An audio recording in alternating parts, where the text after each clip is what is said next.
त्रिवेणी धाम जी की, खाटू श्याम भगवान जी की, संत श्री नारायण दास जी की धरती है। आज हम यहाँ खड़े हैं। शिक्षा स्वास्थ्य के लिए उन्होंने कितना काम किया। हम उनको श्रद्धा से याद इसलिए करते हैं क्योंकि उन्होंने हमेशा अपना धर्म निभाया। तो आज उनकी धरती पे खड़े हुए उनकी याद करते हैं और उनको नमन करते हैं।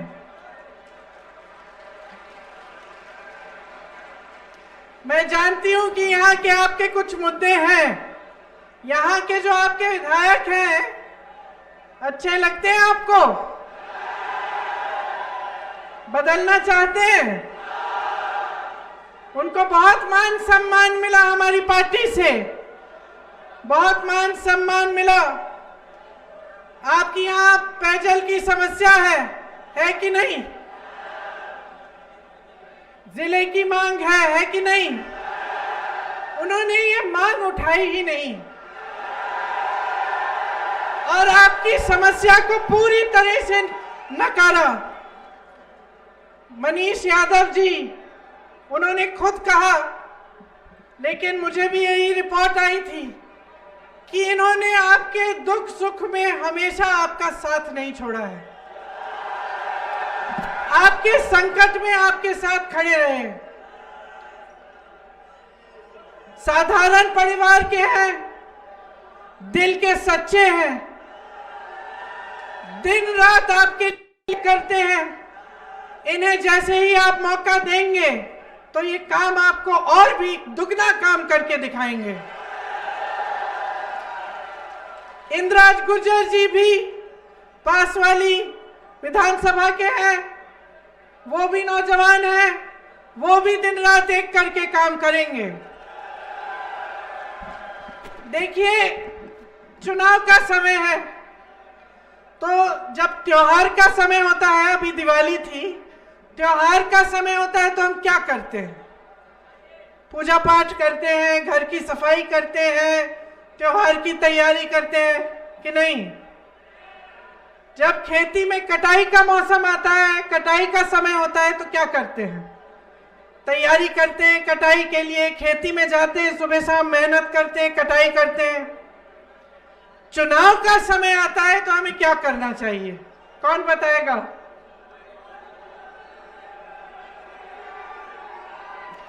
चुनाव का समय होता है हिसाब किताब करने का समय, सही है? ये आकलन करने का समय कि भाई हमारे लिए हमारी सरकार ने क्या किया है, हमारे लिए हमारे विधायक ने क्या किया है, और देश में जो परिस्थितियां हैं उनको ठीक तरह से समझने का समय होता है। कभी कभी लोग कहते हैं कि भाई हम तुम्हारे धर्म के हैं, हम तुम्हारी जाति के हैं, इसी आधार पर हमें वोट दे दो, कहते हैं। लेकिन मैं कहना चाहती हूं कि वोट जो है आपका, वो पूरी जिम्मेदारी से, समझदारी से आप ही के पक्ष में जाना चाहिए। और ये जो चुनाव का समय है, इस समय ये समझना कि आपकी भलाई के लिए कौन काम करता है और आपको नकारता कौन है, ये बहुत जरूरी है। तो बहुत सारे नेता आते जाते हैं मंच पे, हम कांग्रेस के नेता हैं, कांग्रेस के पक्ष में तो बोलते ही हैं। भाजपा के नेता आएंगे, वो भी भाजपा के पक्ष में बोलेंगे। अच्छा, वो कहते हैं हम भ्रष्ट है, कहते हैं ना, कांग्रेस वाले भ्रष्ट है कहते हैं, हम कहते हैं भाजपा वाले भ्रष्ट है। वो कहते हैं कि हम काम नहीं करते, हम कहते हैं वो काम नहीं करते। तो इस बीच कभी कभी मुझे लगता है कि जनता कैसे समझेगी कि भाई सही कौन कह रहा है, झूठ कौन कह रहा है। तो ये जो समय है चुनाव का, इसमें आप सबकी बातें अच्छी तरह से सुनो, ध्यान से सुनो।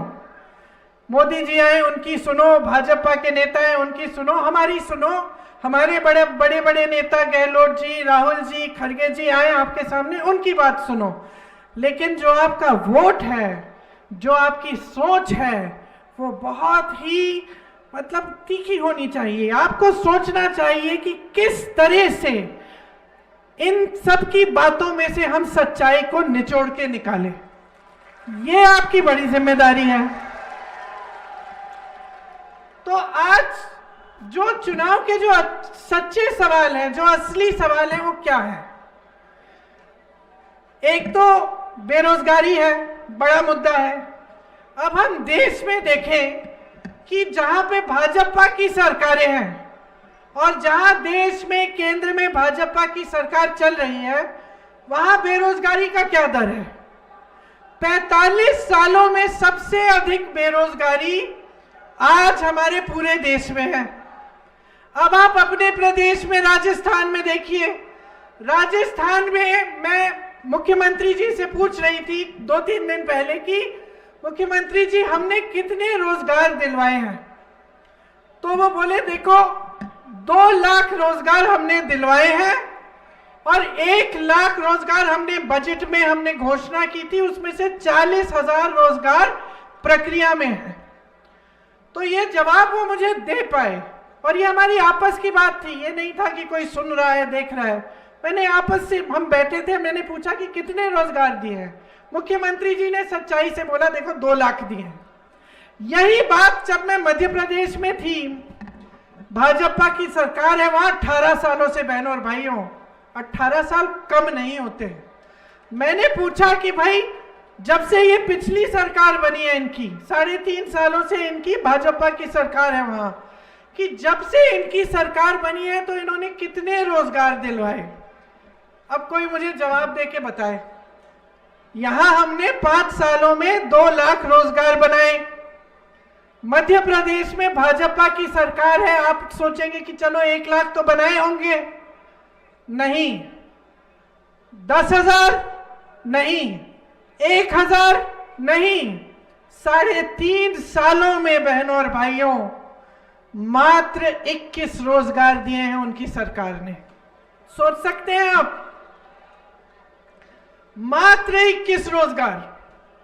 फिर अगर हम युवाओं को देखें, शिक्षा के लिए कितने काम किए हैं। शिक्षा के लिए राजस्थान की सरकार ने नए पाठशाला बनाए। मैं छत्तीसगढ़ जाती हूं, अपनी सरकार वहां भी है, यहां भी है। छत्तीसगढ़ में हर जिले में पाठशाला बनाई है। तो मैंने गहलोत जी से पूछा कि छत्तीसगढ़ में तो हमारी सरकार ने हर जिले में बनाया है इंग्लिश मीडियम का स्कूल, आपने कितने बनवाए? हंसने लग गए। कहा अरे जिला क्या, हमने तो गांव-गांव में बनवाए हैं। नई यूनिवर्सिटियां खोली हैं, नए कॉलेज हैं वो खोले हैं, मेडिकल कॉलेज खोले हैं। और वहां मध्य प्रदेश में पूछ लीजिए, अपने मध्य प्रदेश के दोस्तों से पूछिए, वहां पर 7,000 से अधिक स्कूल बंद कर दिए हैं। तो सोचिए यहां 5 सालों में नई यूनिवर्सिटियां, नए कॉलेज, नए स्कूल बन रहे हैं, वहां पे 7,000 से अधिक बंद हो चुके हैं। किसानों से पूछिए, यहां पे आपके कर्ज माफ किए गए। जो केंद्र सरकार ने महंगाई जो बढ़ाई हुई है, जीएसटी का जो टैक्स है वो कहां जाता है? वो प्रदेश की सरकार के पास नहीं जाता बहनों भाइयों। वो जो टैक्स है जो आज आपके बर्तनों पे है, जो भी आप खरीदने जाएं उस पे है, आप किसान हैं ट्रैक्टर पे है, तमाम चीजों पे वो टैक्स है जो आपको भरना पड़ता है, जिसकी वजह से सब कुछ महंगा हो रहा है। वो टैक्स कहां जाता है? वो प्रदेश की सरकार के पास नहीं जाता है, वो आपके पैसे हैं। वो केंद्र की सरकार, मोदी जी की जो सरकार है, उसके पास वो टैक्स जाता है। तो ठीक है, टैक्स जाता है। हम सोचे कि ठीक है टैक्स जा रहा है, हमारे पैसे जा रहे हैं थोड़े अधिक, तो कम से कम आपको ये नहीं लगता कि उस टैक्स से, वो जो पैसे हैं उससे आपके लिए काम होना चाहिए कि नहीं? जितना भी पैसा सरकार का होता है वो किसका होता है? मोदी जी का तो नहीं होता, उनके मंत्रियों का नहीं होता। शायद उनके लिए ये दुख की बात होगी कि अडानी जी का भी नहीं होता, है ना? वो पैसे बहनों और भाइयों आपके पैसे होते हैं। हमारा देश ना लोकतंत्र है। लोकतंत्र में जितनी भी संपत्ति होती है देश की सरकार की, वो जनता की संपत्ति होती है। तो चाहे शिक्षा हो, चाहे स्वास्थ्य सुविधाएं हो, चाहे सड़कें हो, चाहे नौजवानों के लिए रोजगार हो, ये सब उस संपत्ति से आना चाहिए, उसी संपत्ति से बनना चाहिए। हम रोजगार की बात करते हैं, यहाँ राजस्थान में 2 लाख रोजगार आपको दिलवाए। मैंने आपको बताया मध्य प्रदेश में भाजपा की सरकार ने कितने रोजगार दिए, लेकिन आप इनकी सोच को समझिए। यहाँ से राजस्थान से कितने बच्चे जवान बनकर हमारी सरहदों पे हमारी सुरक्षा करते हैं कि नहीं, देश की सुरक्षा। जब वो जाते हैं, सेना में भर्ती होते हैं, तो मन में क्या होता है? देशभक्ति की भावना। और इतनी मजबूत होती है वो देशभक्ति की भावना कि वो कहते हैं कि हमारी जान चले जाए लेकिन हम सरहद पे खड़े होकर अपनी देश की सुरक्षा करेंगे। राजस्थान, हरियाणा, ये जो प्रदेश हैं, सबसे ज्यादा सैनिक आप ही ने दिलवाए हैं देश को। अब हमारी क्या उम्मीद रहती है सरकारों से? सरकारों से हमारी यही उम्मीद होती है ना, रहती है कि भाई हमारे जीवन में संकट है, हमारे देश जीवन में मुश्किलें हैं, उन मुश्किलों का सामना करने के लिए हमारी सरकार हमारी सहायता करे, ये उम्मीद होती है। इसी तरह से नौजवान होता है, रोजगार लेता है, सेना में भर्ती होता है, तो खुश रहता है कि भाई मेरी भर्ती हो गई, जीवन भर में काम करूंगा सेना में। इन्होंने क्या किया? अग्निवीर योजना ले आए। अग्निवीर में क्या है कि भाई सेना में भर्ती होने के लिए वही ट्रेनिंग करो, उतनी ही मेहनत करो, लेकिन तुम्हारी भर्ती सिर्फ 4 सालों के लिए होगी। तो अगर सिर्फ 4 सालों के लिए सैनिक खड़ा होगा, वापस घर आएगा, फिर से वही बेरोजगारी का सामना करेगा, तो उसके मन पे क्या बीतती होगी? क्या वो सोचेगा कि हाँ हम जाके सरहद पे खड़े होकर इस देश के लिए अपना जीवन दे दें? लेकिन इस देश की सरकार हमें सिर्फ 4 सालों की नौकरी दे रही है। उसी तरह से जो सरकारी कर्मचारी है, काम करता है, 20 सालों के लिए उसके हर महीने उसके थोड़े थोड़े पैसे सरकार निकालती है कि पेंशन में जाएंगे। तो वो क्या उम्मीद रखता है सरकार से? यही उम्मीद रखता है कि मेरे पेंशन के जो पैसे कटेंगे वो अंत में 20 साल बाद मेरे हाथों में आ जाएंगे और मुझे उनकी मैं खुद हिफाजत करूंगा। सरकार क्या कर रही है? केंद्र की सरकार पेंशन के पैसे लेती है और उसका निवेश खुद कर देती है। अब कर्मचारी कहता है कि भाई निवेश आप कहीं कर लो, कहीं गड़बड़ हो जाए, गलत निवेश कर लिया तो मेरी तो 20 सालों की मेहनत चली गई ना, मेरे तो पैसे वापस नहीं होंगे। तो सरकारी कर्मचारियों की समय से ये मांग है केंद्र सरकार से कि भाई हमारा जो पुराना पेंशन था, जिसके जरिए मेरे पेंशन के पैसे मेरे ही हाथों में मिल जाते, वो पुराना पेंशन वापस कर लो। किसान की क्या मांग रहती है? किसान का कर्ज होता है, मुश्किलें होती हैं, किसान चाहता है कि खाद आसानी से मिल जाए, सही दाम मिले अपनी फसल की, और अगर कर्ज में डूब रहा है तो अगर सरकार की सहायता हो तो कर्ज में से निकल पाए, यही किसान की मांग होती है। तो इस तरह से आप सरकार से उम्मीद रखते हो। ये सरकार क्या कहती है? ये सरकार कहती है किसानों के कर्ज माफ करने के लिए हमारे पास पैसे ही नहीं है। तो कांग्रेस की जो सरकारें हैं, राजस्थान में आपने खुद देखा, छत्तीसगढ़ में, कर्नाटका में, जितनी भी सरकारें हैं, सबसे पहले तो किसानों को राहत देती हैं। तो यहाँ पे आपके कर्ज माफ हुए। इसी तरह से पुरानी पेंशन की स्कीम, जहां जहां कांग्रेस की सरकार है, आज वहां पुरानी पेंशन की स्कीम लागू है, तो सरकारी कर्मचारी भी खुश है। महिलाओं की बात करते हैं बहने, मैं जानती हूं कि महंगाई का जो सबसे बड़ा बोझ है ना, आप उठाती हो, मैं जानती हूं। सुबह से शाम तक आप मेहनत करती हो, खेती में भी जाती हो, जो जॉब करता है वो जॉब के लिए भी जाती हैं। घर आके फिर भी आपको सारा काम करना पड़ता है, घर का काम छोड़ती नहीं है, बाहर मजदूरी करती हैं, खेती का काम करती हैं, नौकरी करती हैं, फिर भी घर आती हैं, फिर भी घर में मेहनत का काम होता है, फिर बच्चों की परवरिश करती हैं। छोटा मोटा अगर आप बचत कर सकती हैं तो उसमें से जुगाड़ करके छोटी मोटी चीजें घर के लिए, बच्चों के लिए खरीदती हैं। अभी त्योहार हुआ, धनतेरस था, आपने कुछ सामान खरीदा होगा घर के लिए, तो ये जो बोझ है समाज का आप उठाती हैं। जितने भी नेता हैं वो आकर बोलते हैं कि महिलाओं पर अत्याचार हो रहा है, ये हो रहा है, वो होता है। खास तौर से आजकल भाजपा के नेताओं ने बहुत बात करनी शुरू की है कि महिलाओं पर बहुत अत्याचार हो रहा है। तो मैं आपसे पूछना चाहती हूं बहनें, अत्याचार हो रहा है, होता है, और सबसे ज्यादा शायद महिलाओं पे होता है। जब ये आपके सामने आकर इन चीजों को का राजनीतिकरण करते हैं, इसके बारे में इसका कुछ राजनीतिक खेल करना चाहते हैं, ये कहना चाहते हैं कि अरे आपके प्रदेश में ज्यादा है, हमारे प्रदेश में तो है ही नहीं, हमारी सरकारों में है नहीं, तो ये गलत करते हैं। क्योंकि ये महिलाओं के मान सम्मान का बात है। इससे किसी को खिलवाड़ नहीं करना चाहिए, राजनीतिक बातें इसमें मिलानी नहीं चाहिए। देखिए, इनके प्रदेशों में बहुत अत्याचार होता है। मैंने यूपी में काम किया, हाथरस का जो एक महिला पे इतना बड़ा हादसा हुआ था, इतना बड़ा अत्याचार हुआ था, वो यूपी में हुआ था। उन नाव की एक महिला के साथ क्या क्या नहीं हुआ। मैं उसके परिवार से मिलने गई, उसके पिताजी ने मुझे जो बताया आज तक मैं नहीं भूली। उसके साथ तो अत्याचार हुआ ही, लेकिन क्योंकि भाजपा के प्रधान का बेटा था तो उसने उसके पूरे परिवार पर अत्याचार किया था। उसके खेत जला डाले थे, उसके पिताजी की पिटाई की थी, उसके भाइयों की पिटाई की थी, उसको तो बेचारी को जलाकर मार ही डाला, उसकी बहन को की भी पिटाई की, क्योंकि भाजपा का विधायक था।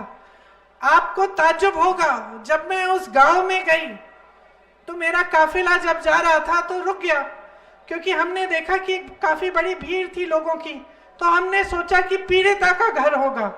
जब हम रुके तो हमें पता चला, मैं उतरी गाड़ी से, पता चला ये तो अपराधी का घर है।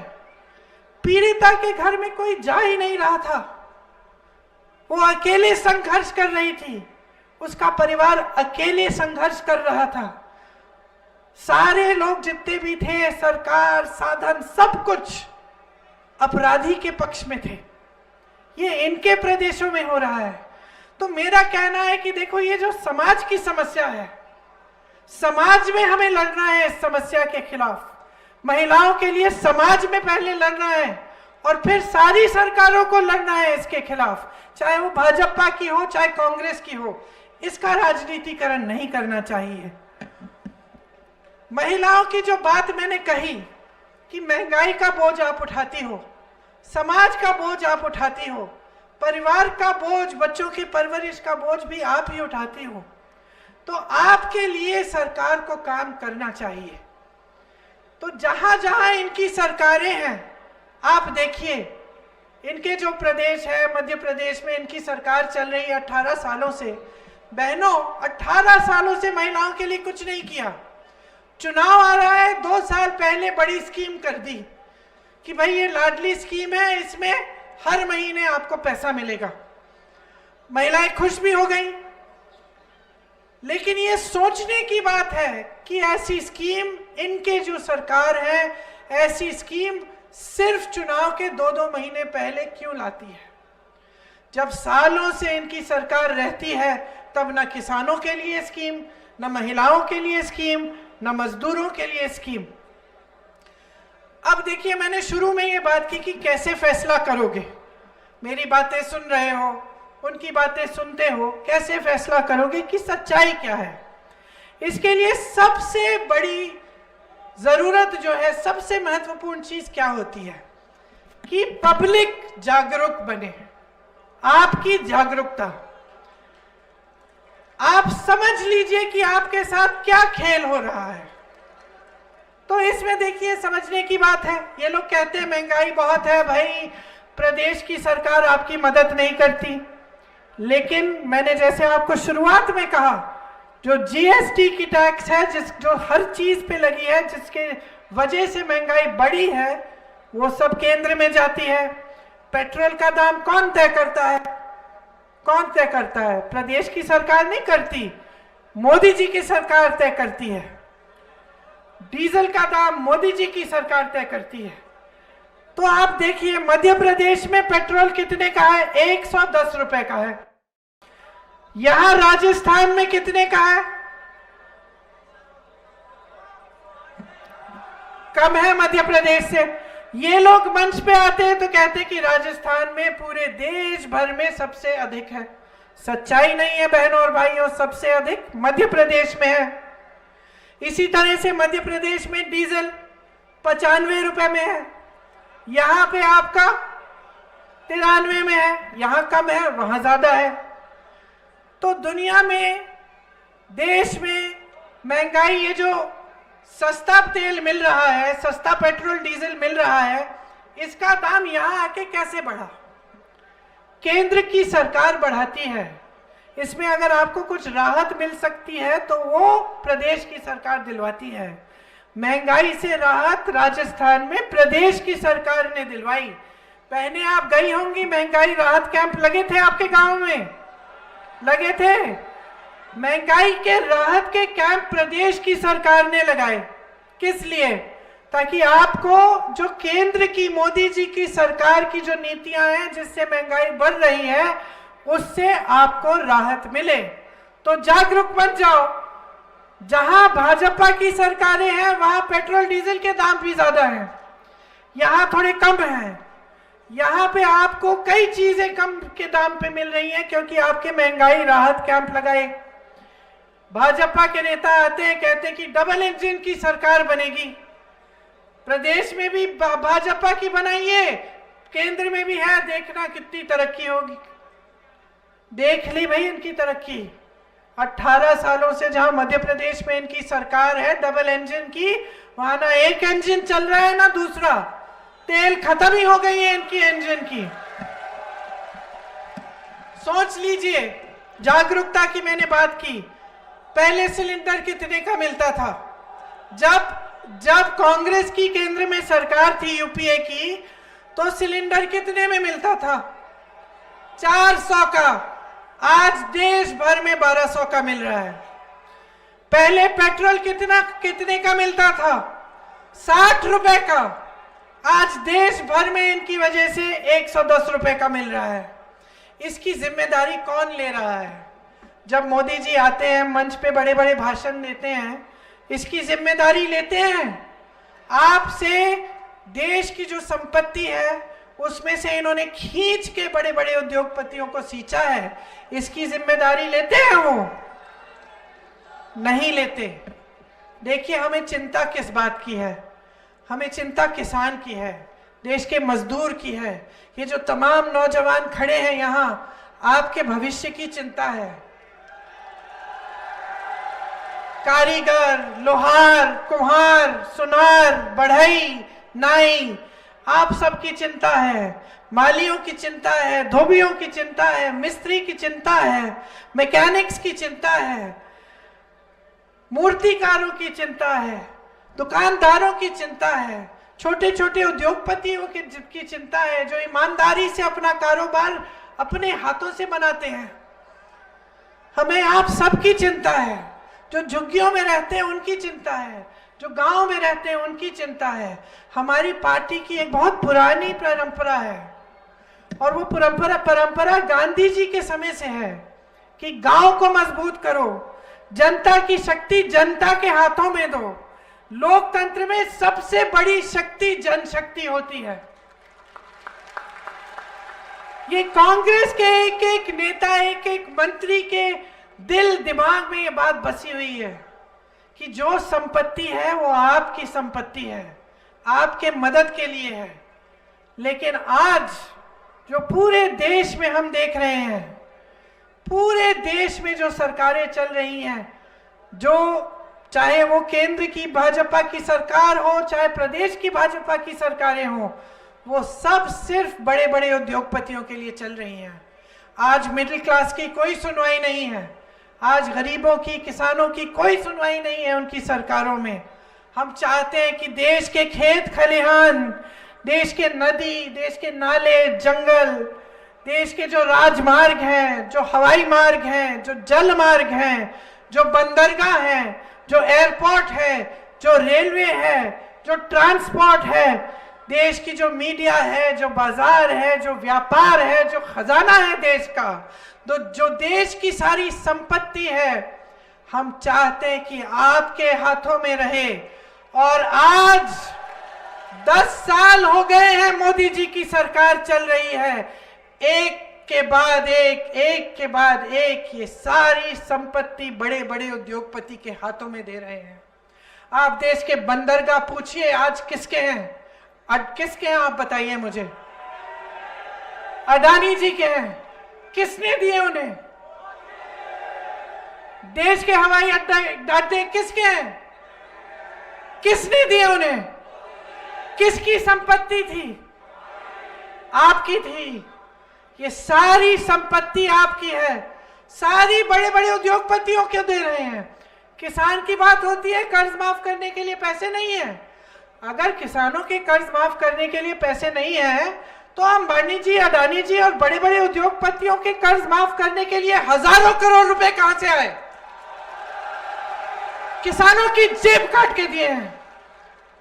किसान मजदूर मेहनत करता है, कर्मचारी ईमानदारी से मेहनत करता है, सुबह शाम मेहनत करता है, उससे पेंशन लेते हो, उसके कर्ज माफ करने के लिए पैसे नहीं है, महिलाओं के लिए कुछ नहीं है। और बड़े बड़े उद्योगपतियों को आप हजारों करोड़ कर्ज माफ कर रहे हो, जिनके पास पहले से हजारों करोड़ है। किस लिए? क्योंकि नियत ठीक नहीं है। जब मैं कहती हूं जागरूक बनिए, समझिए, इस सरकार की नियत ठीक नहीं है, केंद्र सरकार की, मोदी जी की नियत ठीक नहीं है। देखिए, आज देश की जितनी संपत्ति थी, चाहे बड़े बड़े पीएसयू हैं, आस्ते आस्ते इनको बेच रहे हैं, कौड़ियों के दाम पर दे रहे हैं ये बड़े बड़े उद्योगपतियों को। आपको मालूम है भाइयों, मेरे किसान भाई हो यहां, आज औसत देश का किसान एक दिन में कितने रुपए बनाता होगा बताइए? कितने? 27 रुपए। आज देश का किसान एक दिन में औसत 27 रुपए कमा रहा है। नौजवानों, खास तौर से मेरी बात तुम सुनो, बहुत जरूरी बात है। आज देश का किसान 27 रुपए कमा रहा है एक दिन में, और अडानी जी 1600 करोड़ रुपए कमा रहे हैं एक दिन में। एक दिन में 1600 करोड़ रुपए कमा रहे हैं, आप 27 रुपए कमा रहे हैं। सुनवाई किसकी हो रही है? उनकी हो रही है, सुनवाई आपकी नहीं हो रही है। कर्ज माफ किसके हो रहे हैं? उनके हो रहे हैं, आपके नहीं हो रहे हैं। किसानों ने आंदोलन किया था, पिछले साल की बात है, आंदोलन किया था, अभी तो 2 साल निकल गए, आपको याद है, लाखों किसान सड़कों पे उतरे, सैकड़ों किसान शहीद हुए। इनके मंत्री के बेटे ने उत्तर प्रदेश में 6 किसानों को अपनी जीप के नीचे कुचल डाला। उस मंत्री को क्या इन्होंने पद से हटाया? उन्हीं दिनों में जब हम लोग आंदोलन कर रहे थे कि हमें न्याय दिलवाओ किसानों को, उन्हीं दिनों में लखनऊ में एक बड़ा प्रोग्राम किया, उनके मंच पे बैठा था वो मंत्री जिसके बेटे ने 6 किसानों को कुचला। ये आंदोलन प्रधानमंत्री मोदी जी के घर के पास था, होगा कुछ 4-5 किलोमीटर दूर। महीनों से किसान बैठे रहे, धूप में बैठे, सर्दी में बैठे, पानी काट दिया गया उनका, बिजली नहीं थी, कोई आया उनकी सुनवाई करने के लिए? मोदी जी ने कष्ट किया? नहीं किया भाई और बहनों, मोदी जी निकले नहीं अपने घर से। वो आंदोलन क्या था? वो जो 3 काले कानून थे जिससे कि किसानों की कमर टूट जाती, उनके खिलाफ था। वो कानून वापस कब लिए मोदी जी ने? समझ लीजिए पूरा खेल। वापस तब लिए जब 2 महीने में विधानसभा का चुनाव आ रहा था यूपी का। जब विधानसभा का चुनाव आने वाला था तब मोदी जी को पहचाने कि भाई इससे तो मुसीबत हो जाएगी, कहीं हम चुनाव ना हार ले, चलो ये कानून वापस ले लेते हैं। तब तक सुनवाई नहीं थी। मणिपुर को देखिए, मणिपुर भी हमारे देश का ही प्रदेश है। मणिपुर में सैकड़ों गांव जला डाले, इतने बुरे बुरे हादसे हुए, हम लोगों ने सब वीडियो पे देख ही नहीं पाए। बहनों, कैसी कैसी चीजें हुई, देखना ही मुश्किल था, उनको जीना कितना मुश्किल होगा। मोदी जी ने वहां जाने का कष्ट किया? नहीं किया, नहीं किया। लेकिन बहनों और भाइयों, नौजवानों, अभी अभी हाल में क्रिकेट का वर्ल्ड कप हुआ।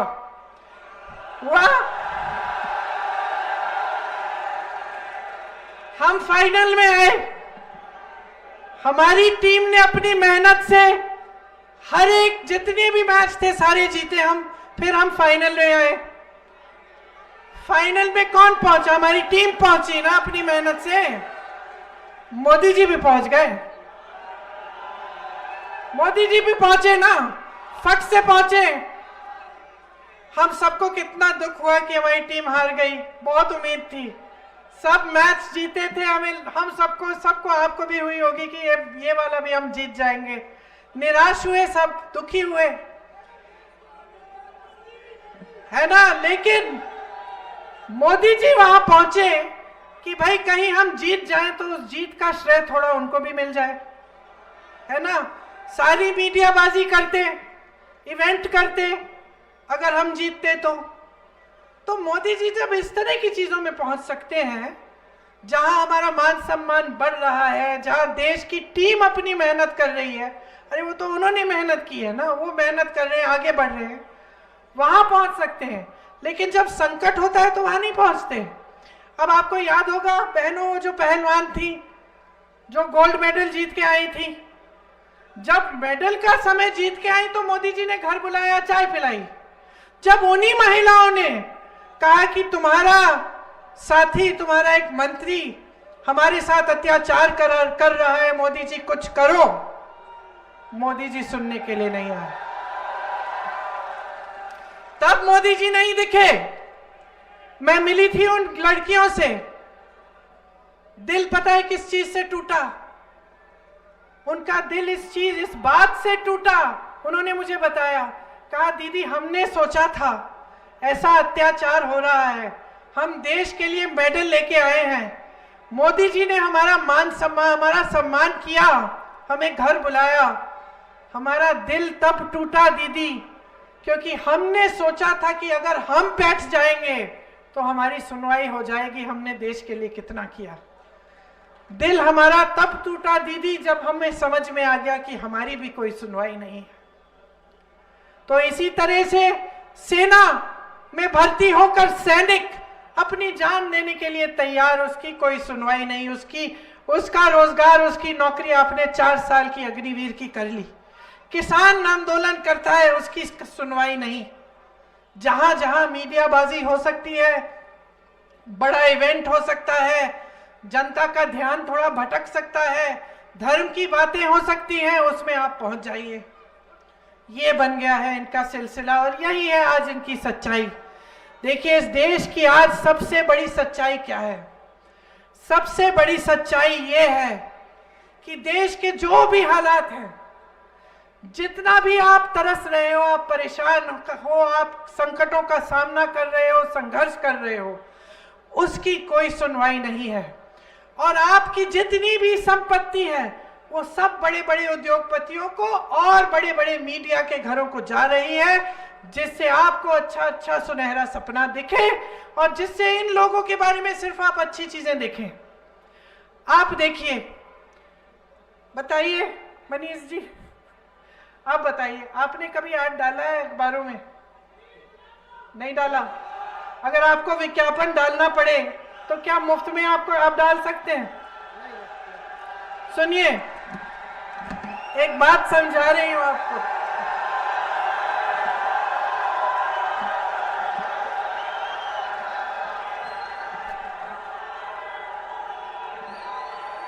क्या किया है मनीष ने, सुनो।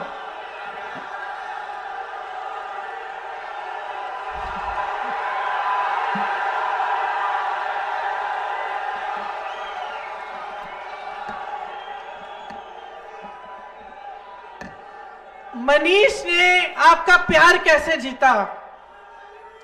काम करके,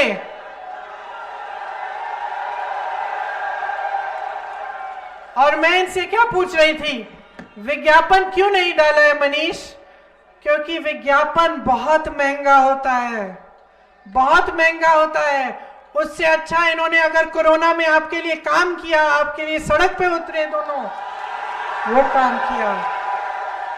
आज अगर मैं कह दूं कि भाई प्रियंका गांधी का पूरा एक पन्ने का विज्ञापन डलवा दो अखबार में, पता है आपको लाखों करोड़ों का खर्चा है, बहुत बड़ा खर्चा होता है।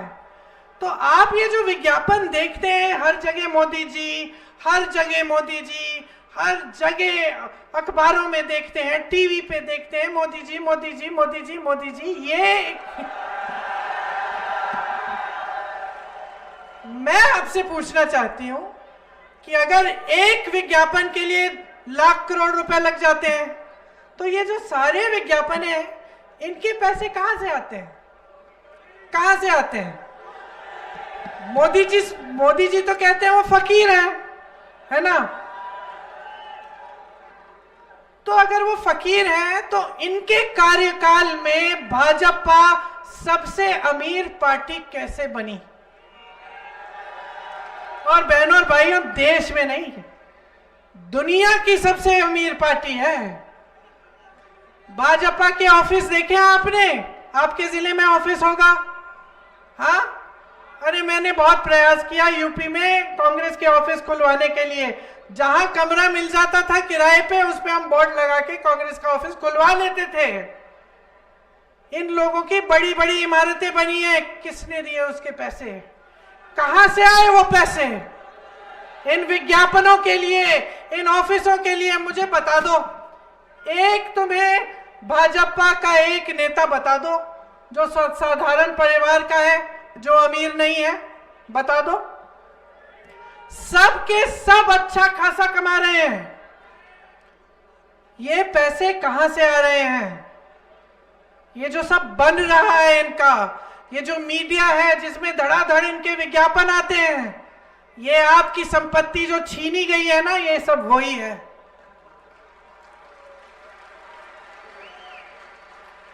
मीडिया वाले मेरे भाई बहने बैठे यहां खड़े हैं, मुफ्त में तो कुछ नहीं करते ना, नहीं करते। तो जब मीडिया इतना दिखा रही है, सुबह से शाम तक आप देख ही रहे हो, तो कोई तो पैसे देता होगा। तो ये जो सारी देश की संपत्ति बड़े बड़े उद्योगपतियों को जा रही है, अंबानी जी, अडानी जी, और भाजपा अमीर होती चली जा रही है ये पार्टी, तो इसमें कुछ समझने वाली बात है कि नहीं है बहनों और भाइयों? आप 27 रुपए कमा रहे हो दिन में, सोच लो आपकी भलाई का काम कौन कर रहा है? मोदी जी कहते हैं हमें वोट दो, पुण्य करो, तुम्हारा पुण्य होगा। मैं उनसे कहना चाहती हूं, मोदी जी माफ करिए, पुण्य तो अडानी जी का हो जाएगा। वोट आपका है, काम आपका होना चाहिए। वोट आपका है, कमाए अडानी। वोट किसान का, कमाए अडानी जी। वोट कारीगर का, कमाए अडानी जी। वोट नौजवान का, कमाए अडानी जी। सही बात है ये। देखिए, आजादी की लड़ाई हमारे पूर्वजों ने लड़ी, आपके पूर्वजों ने भी लड़ी। ये जो आपका प्रदेश है ना, इसमें देशभक्तों की कोई कमी नहीं है। शुरू से देशभक्ति है, और आज भी आपके प्रदेश से सबसे ज्यादा हमारे सैनिक हैं। तो आपका जो प्रदेश है, देशभक्तों का प्रदेश है। गर्व है आपको अपनी धरती पर, हमें भी गर्व है। समझ लो बात अच्छी तरह से।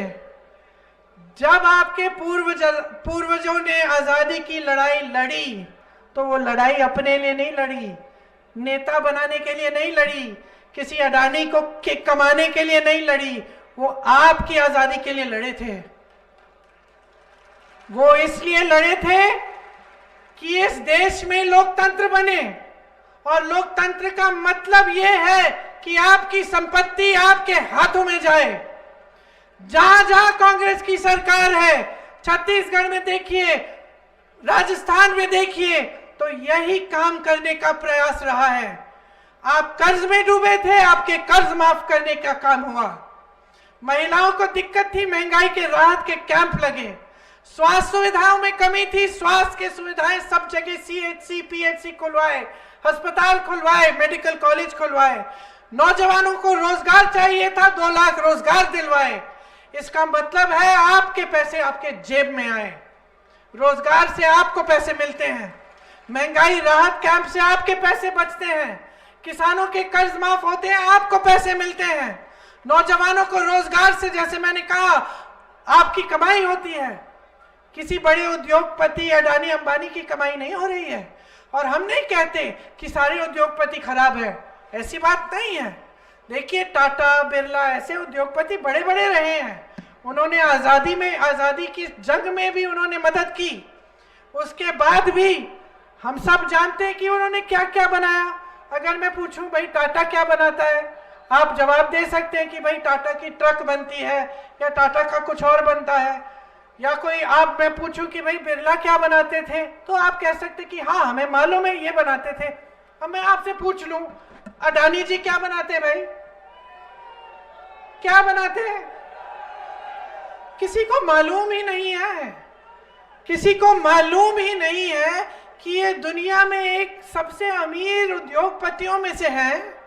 अचानक कितने अमीर बने हैं, देश के बंदरगाह, देश के हवाई अड्डे सब इनको दे दिए गए हैं। ये बनाते क्या है भाई?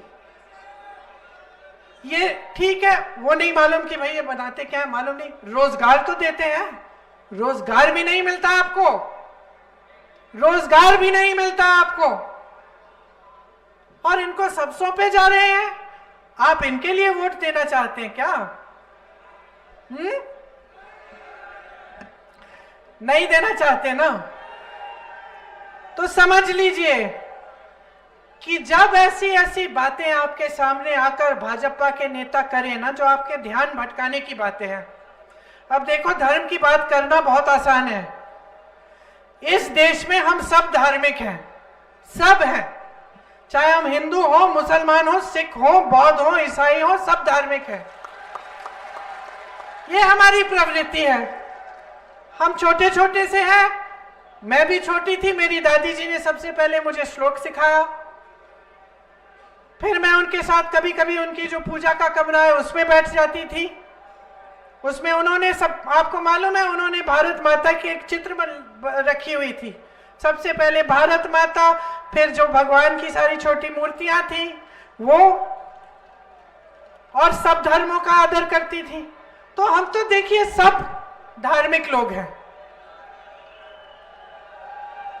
हाँ देख लो,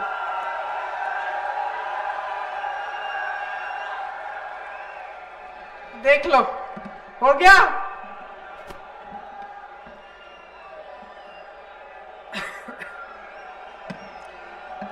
अब बोलो,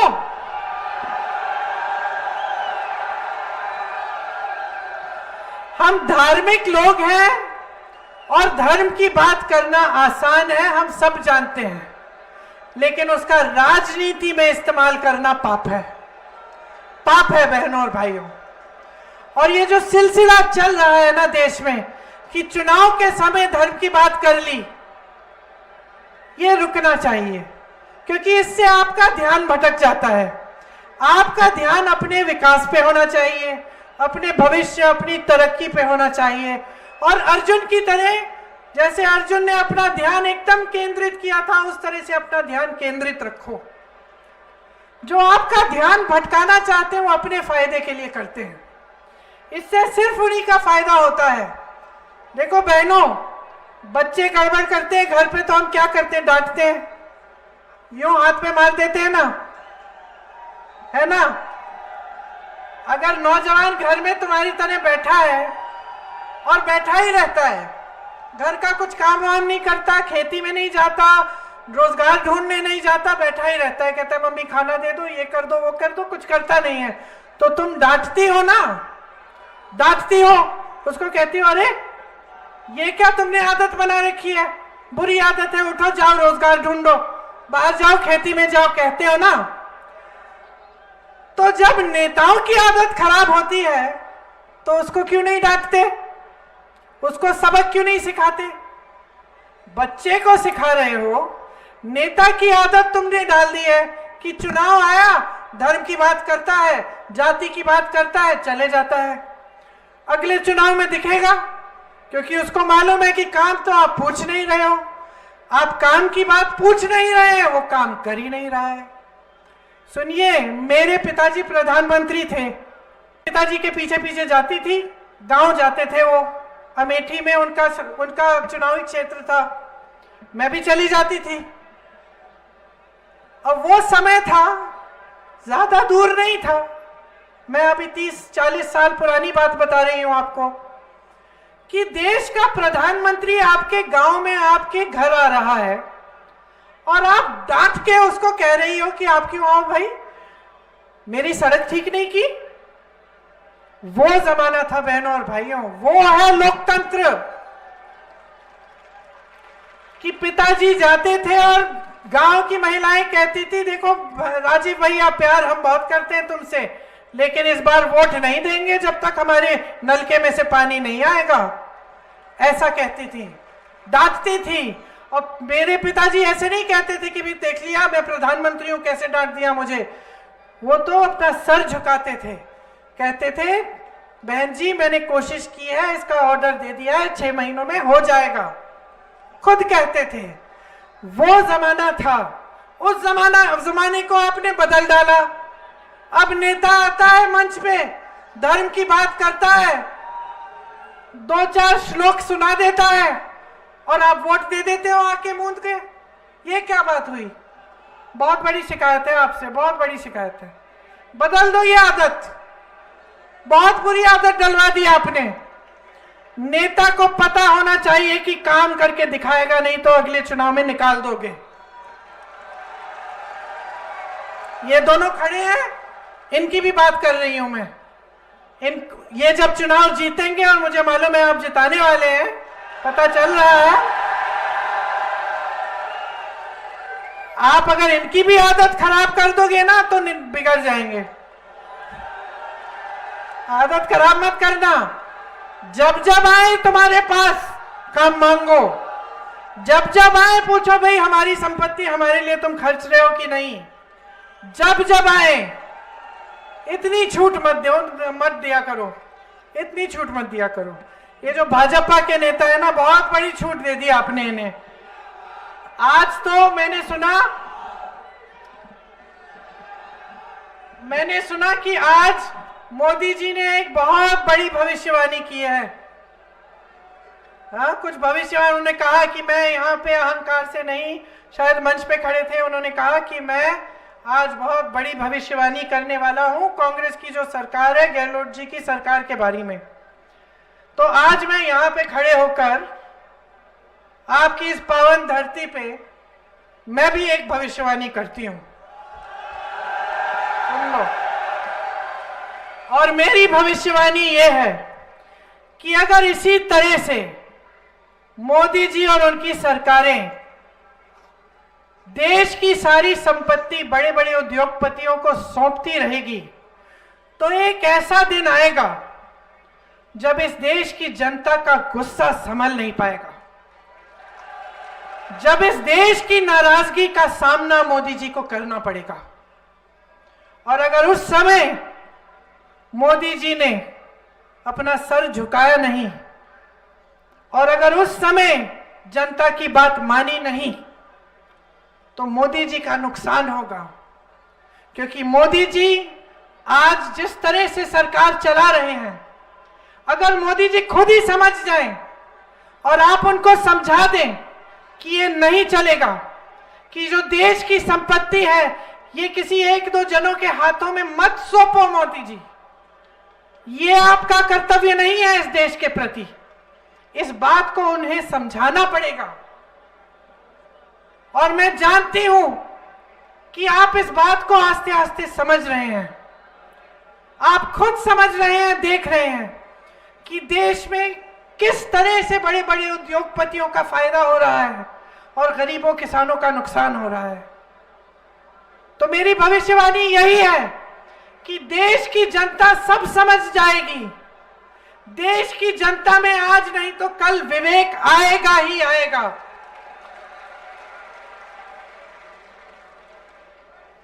और मैं आपको बताना चाहती हूं कि कांग्रेस पार्टी ने आपके लिए बहुत काम किया है प्रदेश में, आपको केंद्र की कुनीतियों से बचाया है, महंगाई से बचाने के लिए महंगाई राहत कैंप बनवाए, किसानों को 15,000 करोड़ तक का कर्ज माफ किया है, 2,000 यूनिट सिंचाई बिजली फ्री, लंपी में 40,000 प्रति गाय को मुआवजा दिया गया, 1 करोड़ लोगों को बिजली बिल शून्य की मिली। मैं यूपी में घूमती थी जहां भाजपा की सरकार है, वहां हजारों की बिल आती थी बिजली की। कहीं कहीं किस घर में तो ऐसा था कि कहते थे दीदी बिजली तो आई नहीं, बिल आ गया है इतना बड़ा। तो ये स्थिति है। आपको यहां पे राहत मिली है, इससे इंदिरा रसोई बनाई गई जिससे 8 रुपए में आपको भरपेट भोजन मिलता है। चिरंजीवी योजना यहां राजस्थान में ऐसे लोगों से मिली हूं जिनकी हार्ट की सर्जरी मुफ्त में हो गई, 1 पैसा नहीं लिया इलाज के लिए। पहले 25 लाख की थी चिरंजीवी योजना, 25 लाख तक मुफ्त इलाज। अब नई जो गारंटी है हमारी, वो 50 लाख तक मुफ्त इलाज होगा।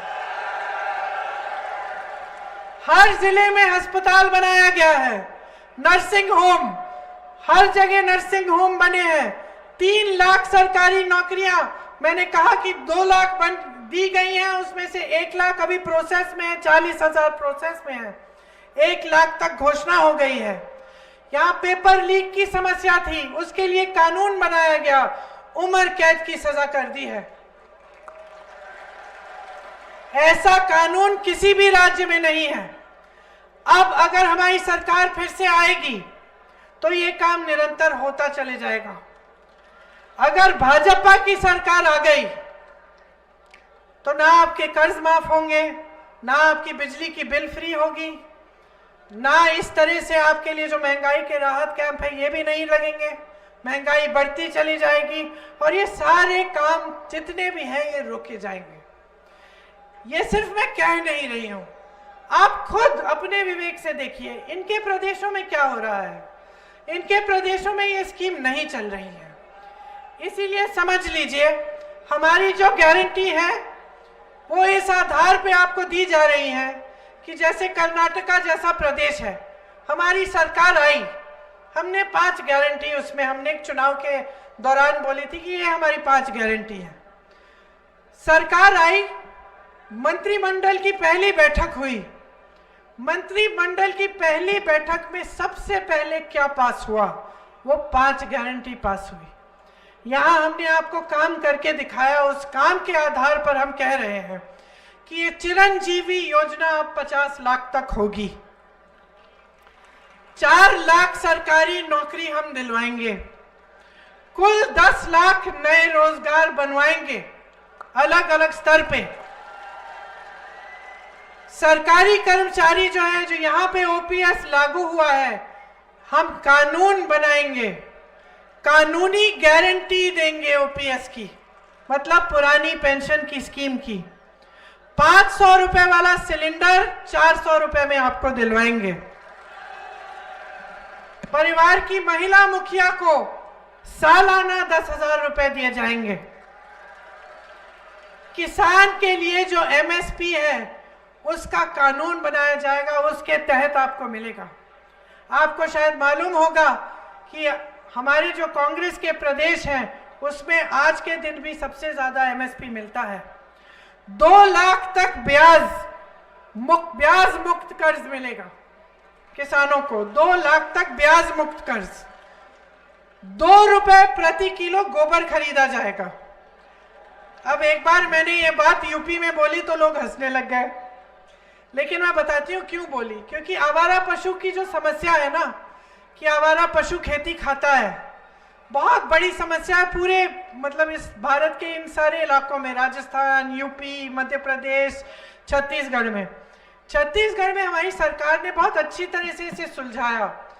जो गौठान बनाए उसमें ग्रामीण रोजगार दिलवा दिए, तो इतने अच्छे गौठान बने कि बहनों वहां पे जो महिलाएं हैं उनको लाखों रुपए वो कमा रहे हैं उनसे।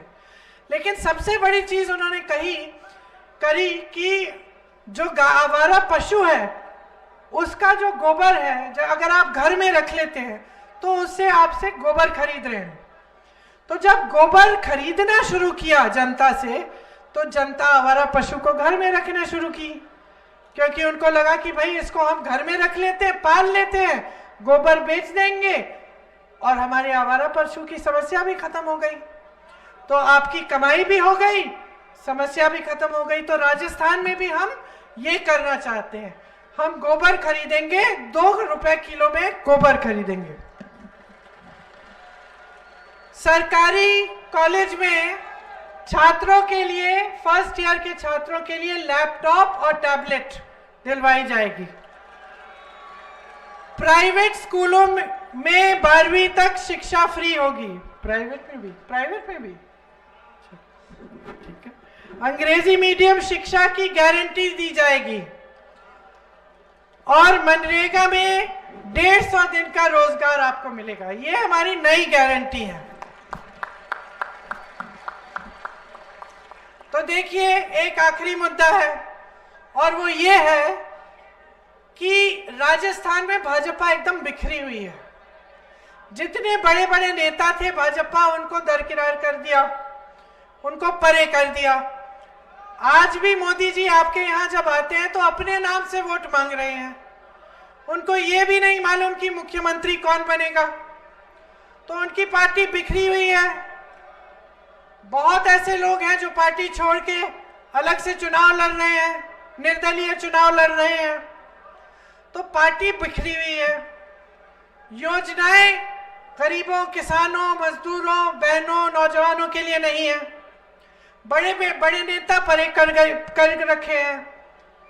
तो जब आप वोट दोगे ना, तो समझ लो कि अभी जो हो रहा है आपके प्रदेश में, जो अच्छे अच्छे काम हो रहे हैं, इनको अगर आप चलने देना चाहते हैं, ऐसी सरकार चाहते हैं जैसी जिसके मुख्यमंत्री गहलोत जी आपसे कहते हैं कि मांगते मांगते थक जाओगे, मैं देते देते नहीं थकूंगा, ऐसी सरकार चाहते हैं जो इन सारी स्कीमों को जिंदा रखे, तो आप कांग्रेस को अपना वोट दें। अगर आप ऐसी सरकार चाहते हैं जिसका आपको यह भी मालूम नहीं कि मुख्यमंत्री कौन बनेगा, जिसकी पूरी पार्टी बिखरी हुई है, जिसके बड़े बड़े नेता केंद्र से आकर कहते हैं कि भाई हमारे नाम पे वोट दो, मोदी जी तो नहीं बनेंगे ना मुख्यमंत्री, प्रधानमंत्री पद छोड़कर तो नहीं आएंगे ना यहाँ राजस्थान। तो जैसे मैंने कहा, आप जब इनको वोट देते हैं तो आपका वोट सिर्फ बड़े बड़े उद्योगपतियों को सींचने का काम करेगा। आपको अगर अपने लिए प्रगति चाहिए, तरक्की चाहिए, तो एकदम जागरूक बन के अपना वोट डालो। और मैं जानती हूं कि जागरूक बनोगे, समझदारी से अपना वोट दोगे, तो आपका वोट सिर्फ इन दोनों को जाएगा, भारी बहुमत से इनको जिताओगे। कांग्रेस की सरकार दोबारा राजस्थान में बनेगी ताकि आपकी तरक्की होती जाए। आपने बहुत ध्यान से मेरी बातें सुनी है, ज्यादा लंबा तो नहीं बोली, बोर तो नहीं किया? ठीक है, धन्यवाद। आप सबकी बहुत बहुत आभारी हूं। एक बार मेरे साथ कहिए, राजस्थान की जय, जय हिंद।